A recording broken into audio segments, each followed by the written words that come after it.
Hey folks, John Cantera, the Double Broker Bounty Hunter here, and welcome to our latest installment, Part 10, Reputation Management, with our Fraud Prevention series. So thank you so much for joining us.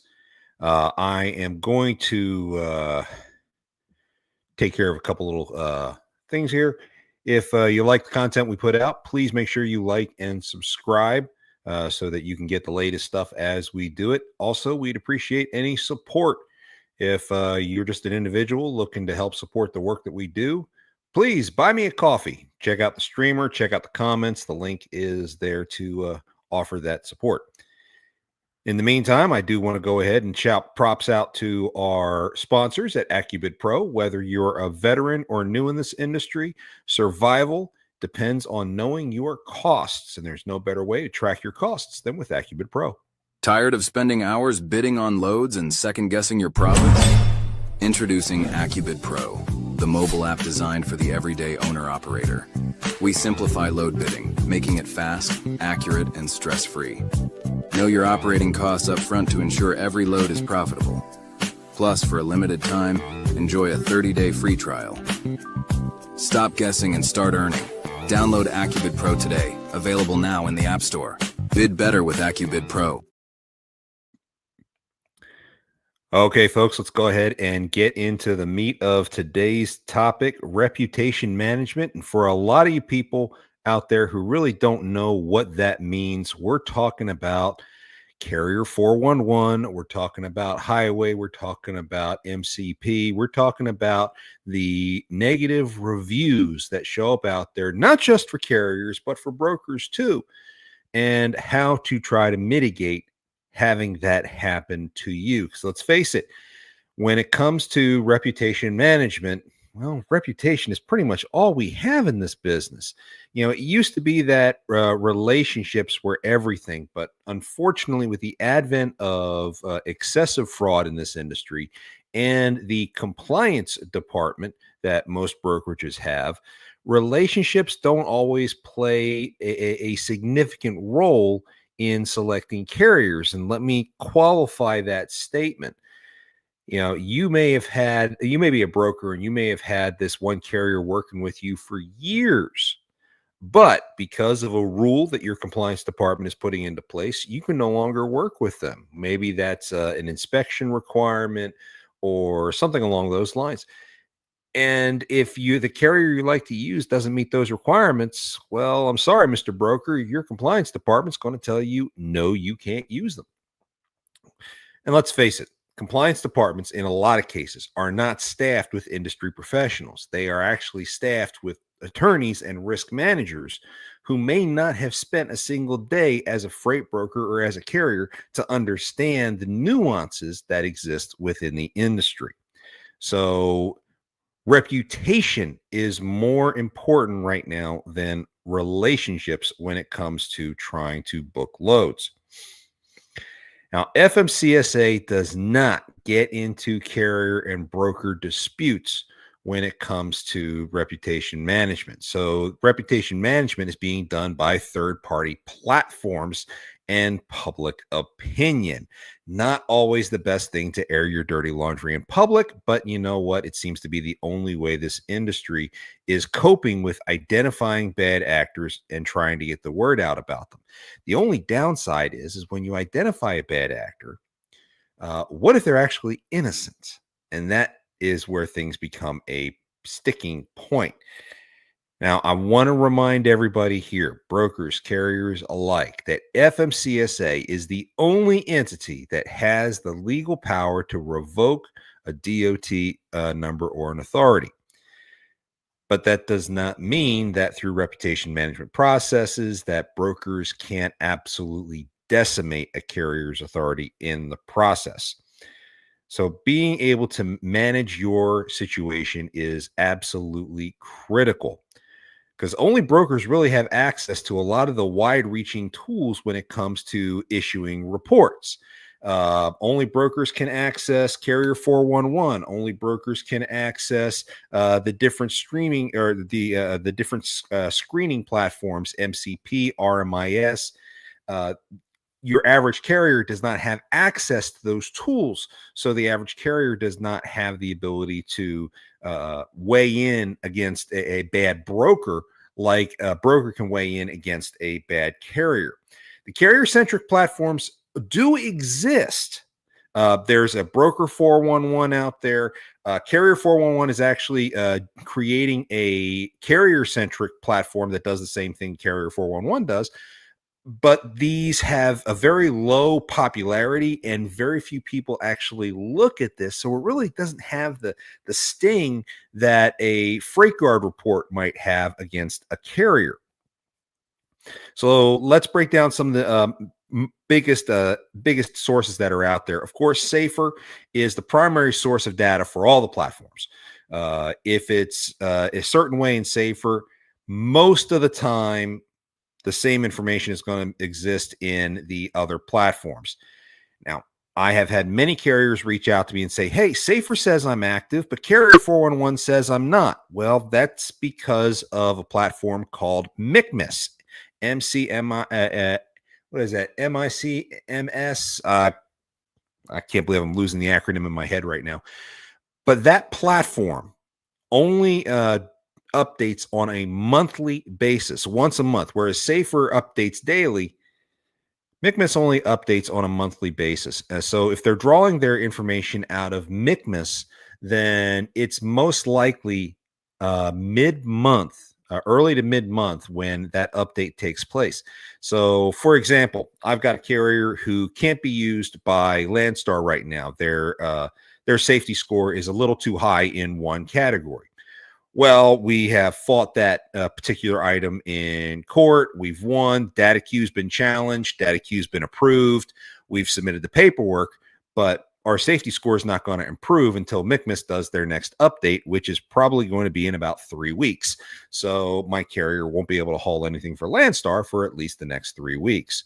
So these things are important, but Safer is the primary data source for all the other platforms that are out there. Now, Carrier 411 is really the elephant in a china shop. They really are massive. They are the first. They've been around for some 25 years.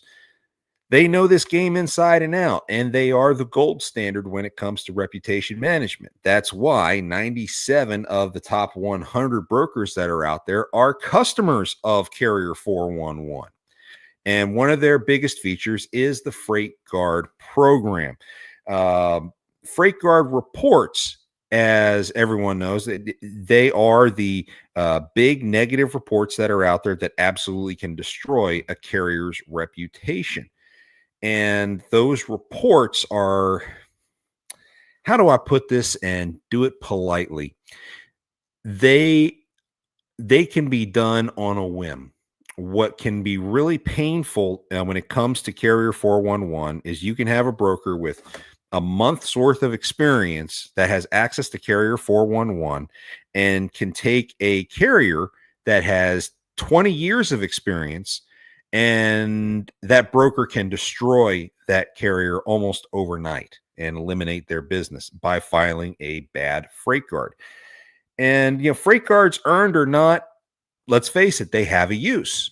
They are worthwhile. And I would dare say that at least 80% of the FreightGuards that are in the FreightGuard system are valid. I would go even further to say that at least 90% of the FreightGuards that are out there have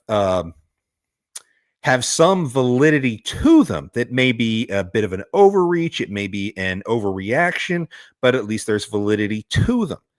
Then there are those where the broker's just like, you know what? This carrier screwed me over, so I'm going to bend him over too. That is a problem with the Carrier 411 platform. And everyone who knows me knows that I'm a Carrier 411 critic. They know that. Even the owner of Carrier 411, Mr. Brewer, he knows that.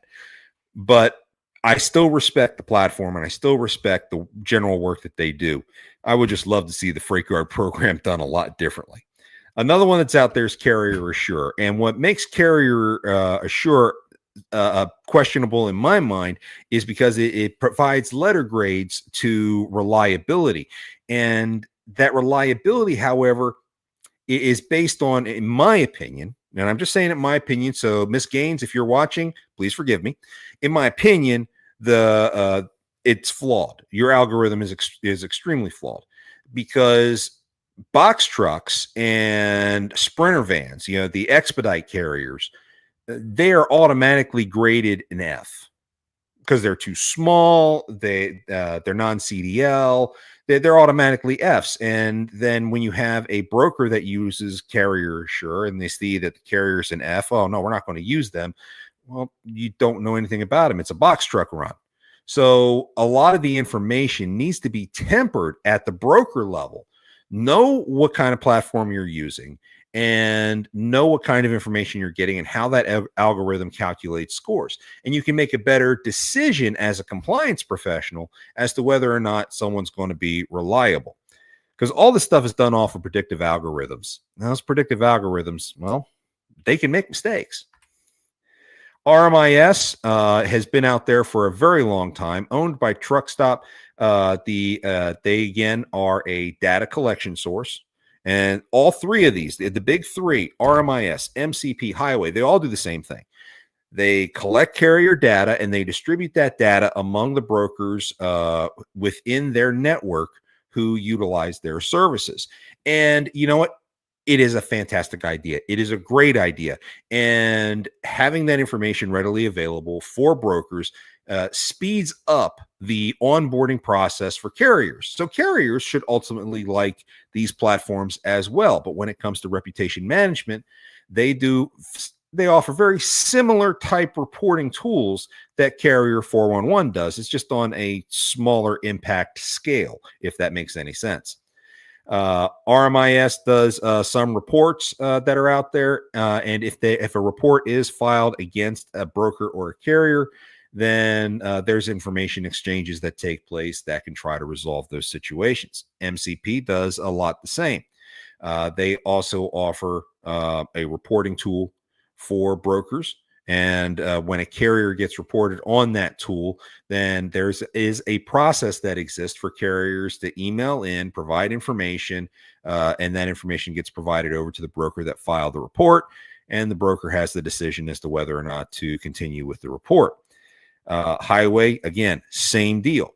And depending on which one of the three that you're a subscriber of, will tell you what level of support they offer to carriers in trying to deal with these situations. In most cases, and I'm being very general here, in most cases, a process does exist for a carrier to challenge a report and to get it dealt with. But at the same time, in all cases, it is the broker who makes the final decision, not MCP, not Highway, not RMIS. They're not the ones the carrier has to convince that they are actually innocent of what it is they're being accused of. It is the broker that has to be convinced. Again, the carrier-centric platforms to report bad brokers are almost non-existent. I've seen the biggest impact, however, when it comes to DAT and Truckstop reviews and Google reviews. You can usually get a response out of a broker if you have an issue with a broker and you need to elevate a complaint. Then DAT reviews, Truckstop reviews, and Google reviews seem to be the best way to attack that. Now, here's one thing I will say. Be very careful about airing dirty laundry in public. Because once you do that, you do start a chain reaction of events that take place. And retaliatory actions then become a problem. Brokers have been dealing with this for years. When it comes to Carrier 411 freight guards, retaliation does seem to be the order of the day for most carriers. And then they will resort to DAT, Truckstop, Google, etc., to impose that retaliation. Retaliation is not always the best answer. There are other ways to handle this. And that's one of the reasons why I do this particular segment. Because when these reports finally come in, they equate to a professional sanction. And I've got critics out there who disagree with this terminology. But in effect, when you have a freight guard or some other kind of sanction placed against you as a carrier, it blacklists you in certain ways among a group of brokers. So carrier 411, well, I'll get into the numbers in a second. Let's stick with the flow real quick. Legalities. These sanctions, these reports are perfectly legal. Okay, they're protected under First Amendment free speech. Anyone can say whatever the heck they want about anyone else. The liability comes in is if the information is false. But keep in mind that liability only lies with the broker that filed the report. The platform which hosts the report, whether it's Carrier 411, MCP, etc., they are protected under something called Section 230 of the Communications Decency Act. Now, Section 230 is the law that protects social media platforms when those who are making posts are posting knowingly false information, and it protects those platforms from liability if they don't act against that knowingly false information. Well, these platforms share the same type of protections because they don't shape how that report is shown. They only host the site by which where the report is posted, and it's completely controlled by the subscriber. So in those situations, can't go after Carrier 411, can't go after Highway. But you can go after the broker that posted the load. And that is really where the damage comes in, because when you have these reports, it can hurt somebody's business, right? So in hurting somebody's business, that is called in legal terms, tortious interference. And tortious interference is basically when there's a maliciously false statement that's designed to cause harm. So if a broker who gets up on the wrong side of the bed, is having a bad day, and sits there and says, you know what? I've been burned by too many carriers today. This one particular carrier is going to get the brunt of my anger, and I'm going to write a freight guard for every possible thing that they could possibly have done wrong. I'm going to hit him for double broker. Guy didn't show up for a load. I'm going to hit him for double brokering. I'm going to hit him for no call, no show. I'm going to hit him for fraudulent activity. I'm going to hit him for everything under the sun. Well, that makes the carrier look absolutely horrible, but that's not the story of what happened.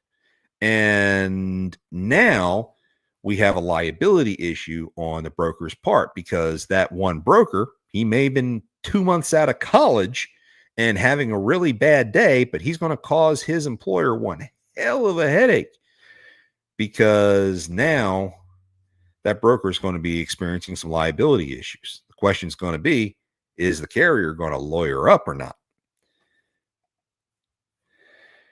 So, is there any way to remove a report? Guys, I do this on the side. Yes, you can get reports removed. However, there is a process to that. I mentioned before, when we're talking about Highway, MCP, truck stop, you can get negative reviews removed in most cases, or at least changed to be positive, but it takes a lot of skill, negotiation, and frankly, you have to get the broker's buy-in in order to make that happen. And that's really the hardest part for most people, because let's face it, when a situation takes place and a broker feels it's sufficient enough to issue a freight guard, that broker is going to be really upset.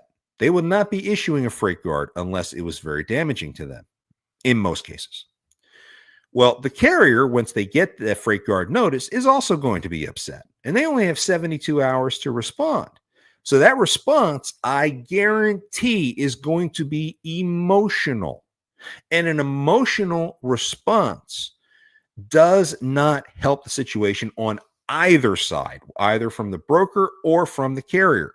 So what is good out there is that you may have an advocate that exists that can then go ahead and try to help negotiate a settlement based on calm level-headedness. What I will tell you, though, is that there are plenty of times that it's inappropriate to issue such reports. And most brokers know this. Most brokers are very reasonable in how they post reports. The biggest problem tends to be with the new brokers or brokers who are fresh out of college, who happen to have that access to Carrier 411 and have that power to issue that freight guard, that's where things get to be a little bit dicey. Okay, so what you shouldn't be issuing freight guards for is unintentional incidents. Guys, this is the transportation industry. Forgive my French, shit happens all the freaking time. People break down. You can have a well-maintained truck and still have a problem. It only takes the smallest little bit of road debris to kick up into somebody's motor and cause damage. So, I mean, things happen. But when things happen, the carrier needs to be responsible and responsive to the broker to explain what's going on, demonstrate what's going on as quickly as possible so decisions can be made together on how to resolve a crisis. Incidents that are caused by a broker's action, inaction, or negligence are also something that a broker shouldn't be issuing a freight guard for. We have seen in several occasions, and it is rare, don't get me wrong, with hundreds of freight guards being issued a day, only a few are bad. But the few that are, sometimes are a broker trying to cover their own butt with their customer. And they can sit there and say, well, the carrier didn't show up. They had a legitimate reason and we weren't able to find a recovery. But you know what? We filed a freight guard against the carrier, Mr. Customer. So we're trying to do everything we can to protect you and to protect your business. Well, filing a freight guard against the carrier to cover your own butt against, to protect your business with your customer, that's a low blow. That's a really low blow because it damages the carrier. And let me tell you something, that will come out in an investigation in court. Retribution for another negative review placed against a broker. And I've seen this happen a few times. Carrier does the load, follows all the requirements of the broker carrier agreement, follows all the requirements in the rate confirmation, does the delivery. Broker doesn't pay for some reason. So then the carrier follows the next step, which is filing on the broker's bond. Well, filing on the broker's bond, kind of gives a broker a bit of a black eye. And then here comes the retribution. Retribution is the worst possible reason for filing a review or a freight guard against a carrier, or even a carrier doing something against a broker. Retribution is the worst thing you can do. Teaching somebody a lesson, teaching a carrier a lesson, that is 100% ego driven, and that will come out in an investigation. And guys, I've seen too many court cases involving bad freight guards, and the damage that hits a broker when a broker is found to have caused problems, it ain't pretty. So as I said before, what carriers can do is they can bring in advocacy groups, and not just carriers, brokers too. They sometimes bring in an advocacy group because, again, these things are emotional. In most cases, a freight guard and a response to a freight guard are emotional responses. And emotional doesn't come across very good, especially when you're trying to defend yourself as a carrier from an accusation and you only have 500 characters, including spaces, to offer that. So advocacy groups are a great way to try to help carriers resolve these situations as they come up. They are expensive, okay? And a lot of times they are being discouraged. In fact, when Carrier 411 does their next upgrade, it is a freight guardable offense to hire somebody to help deal with a freight guard. Again, I don't agree with it, but that is what's coming around the corner. If you hire an advocacy group, non-attorney-based advocacy groups can charge anywhere from $1,000 and up. I know I perform these services. I charge $250 investigation fee when somebody comes to me wanting to look at something. And if I'm successful in removing it, I charge an additional $500. So a total of $750 if you hire me to do something like this. Attorney-based groups, though, they charge a heck of a lot more because that attorney's time is far more expensive. You're looking at $2,000 and up. So these are significant investments for carriers who are trying to help clear their name if they feel that they've been wrongfully accused. However, again, the industry is trying to discourage other people from trying to step in and offer those defenses. We'll see how that plays out. Can a broker be sued for over-report? Absolutely, they can. Brokers can be sued for libel and tortious interference, and we have seen several successful cases in that. However, a carrier has to be able to prove what kind of damage they've taken, and in order to prove that, another broker, while the carrier is trying to book a load, has to sit there and say, "Oh, you've got a freight guard against you. Well, we can't work with you because of that freight guard." The carrier has to be able to document that conversation and the value of that load in order to count that as part of their damages claim. So keep that in mind. But if a carrier has dutifully done that and they've got a heck of a list racked up, or they've lost contracts because of that, and boy, let me tell you something, that gets expensive too. The broker can be facing some serious issues. I recently worked on a case where there were $2 million in contracts lost because of an errored freight guard. And yeah, the damages were one thing, but then there was also the penalty phase that came across. So that broker didn't pay just $2 million. They paid a lot more than that. When a lot of people ask me, John, what's the best way to avoid having to deal with a freight guard? Communication.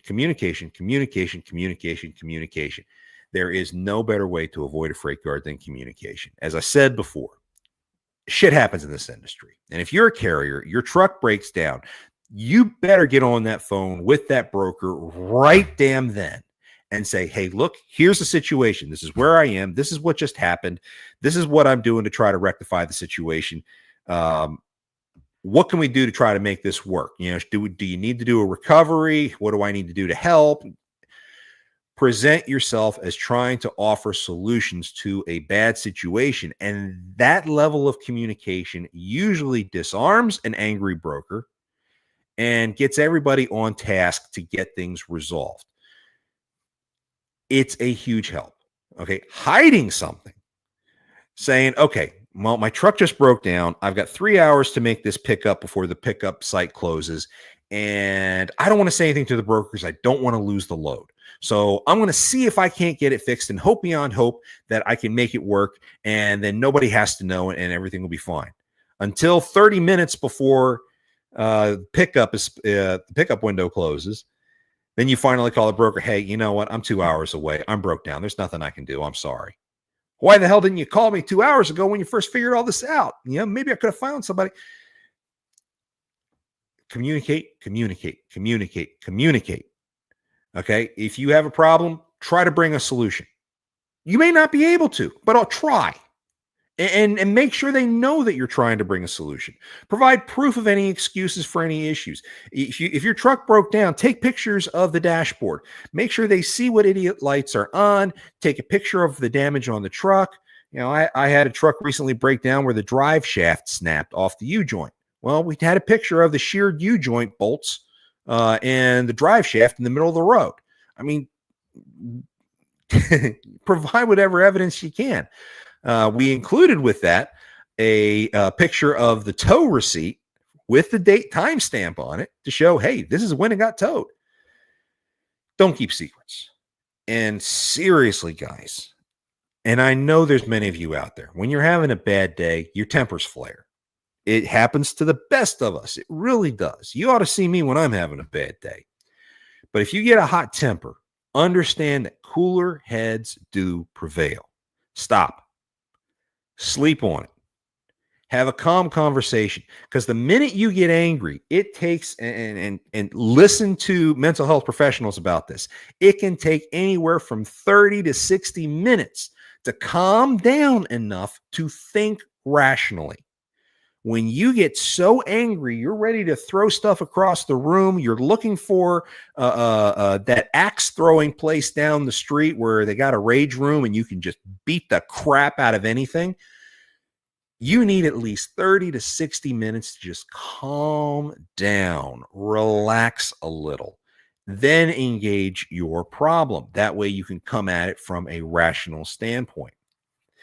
I also recommend to anybody out there, if you're dealing with a freight guard, first off, if you're a broker and you're considering issuing a freight guard, talk to your friends, discuss the situation with multiple people, because if you are in that angered state and you are approaching it from a emotional viewpoint, you could be causing yourself a liability issue.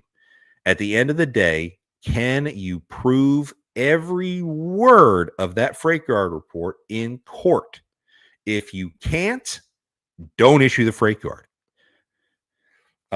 If you are a carrier and you get that freight guard notice, stop, breathe. You can go ahead and contact the broker and try to work it out. That is the preferred thing. But if it gets to the point where a freight guard gets issued, hopefully, Mr. Carrier, you've known that you've had a problem with this broker and it's been brewing. If it's a sudden thing, it can be a different ball game, but it's probably been brewing. And hopefully you've been in communication with this broker and you've been trying to de-escalate as much as possible. You get to the point where you get that freight guard, wait that 30 to 60 minutes before really starting to investigate what's going on and what your options are. Now, you can also reach out to somebody like me.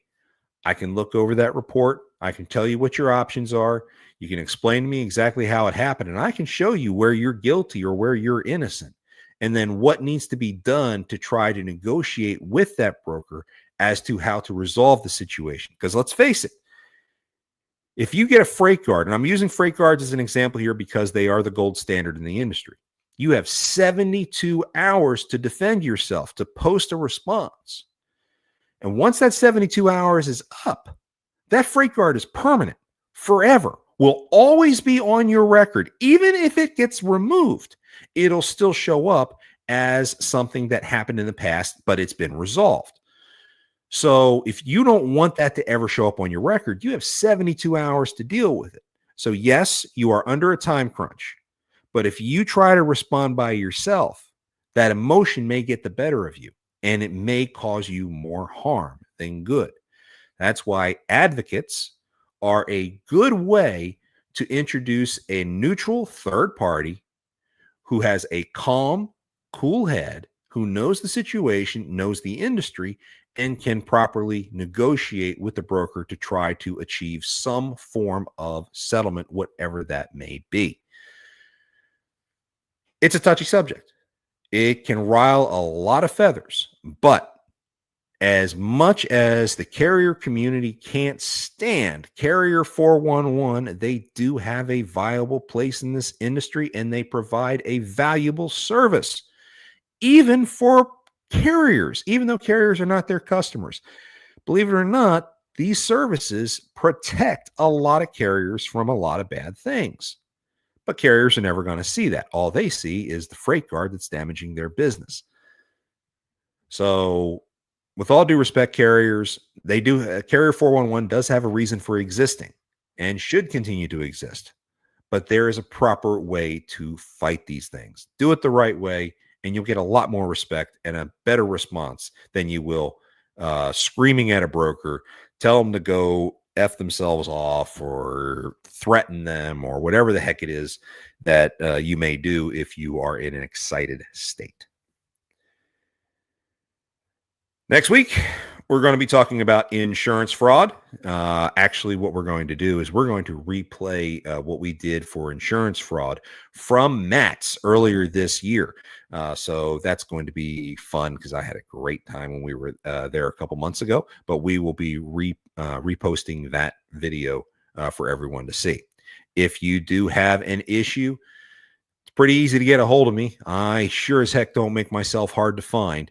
I am the Double Broker Bounty Hunter, John Cantera. You can get me at any of my email addresses. The easiest one is the jcantera@vigilanttransport.com.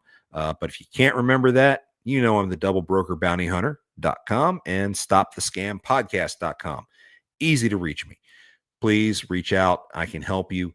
But the sooner you reach out to me, the better, because we want to investigate your situation. We want to make sure we manage your situation, and we need as much time as possible to do it as effectively as possible to help you out. I will tell you, however, if you are a scammer scumbag and you contact me to try to help you out, to try to help resolve your issue, I will still charge you the $250 to investigate your case. And then I'm going to tell you there's nothing I can do, because I do not defend scammers. Yeah, I'm not going to do it, guys. I'm not here to clean somebody's record just so they can keep on scamming. Now, if you've been impersonated, that's a different ballgame, and I can help investigate that and prove that to a broker. But we'll cross that bridge when we come to it. Again, you got an issue, reach out to me. I'm happy to help any way that I can. Just as a general reminder, we are live every Monday with Stop the Scam, 1 p.m. Central Time on all the Lounge Media Group social media outlets. You can always reach me whenever there's an issue. Please also follow the hashtag Freight Fraud Task Force. The task force is about to stand up and is about to get running. You want to go ahead and follow these guys on LinkedIn, because there's a lot of big things coming down the pike that they're doing, and they should have a very strong impact in this industry where FMCSA has not been able to do what we really need them to do. And that's what the Freight Fraud Task Force has been stood up to deal with. It's Thursday, coming up on the weekend, coming up at the end of a blitz week. Stay safe out there, and whatever you do, don't let scammers take you for a ride. We'll catch you on Monday.